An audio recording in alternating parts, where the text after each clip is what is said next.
Nous pouvons croire en Jésus sans le connaître, sans savoir qui il est réellement. Jean-Baptiste a cru, mais Jean-Baptiste ne le connaissait pas. Jean-Baptiste l'a baptisé. Jean-Baptiste a dit à tout le monde, voici l'agneau de Dieu qui ôte le péché du monde. Il croyait en ça, parce que c'est ce que la loi et les prophètes disaient. Mais Jean-Baptiste ne le connaissait pas. Sinon, il n'allait pas demander. Allez demander là-bas si c'est vraiment lui. Croire et connaître sont deux choses différentes.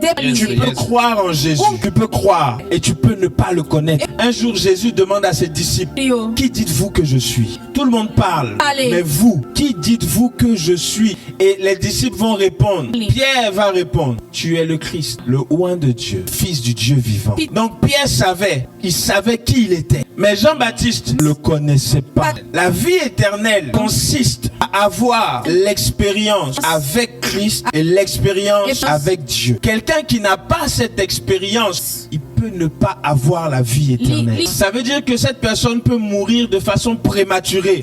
Jean-Baptiste croyait et qui ne connaissait pas Jésus. La Bible dit qu'il est mort, décapité.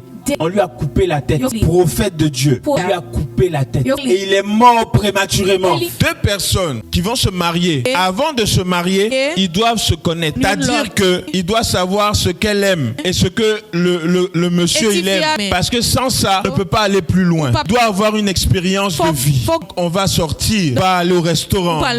On va chercher à se connaître. Sans ça, on ne peut pas avoir une expérience. De la même façon, avec Dieu, pour connaître Dieu, avoir une expérience, connaître Dieu, connaître Jésus, tu dois avoir une expérience. Tu n'as pas d'expérience, ça veut dire que tu ne le connais pas. La Bible dit, la vie éternelle consiste à connaître le véritable Dieu et à connaître Jésus-Christ.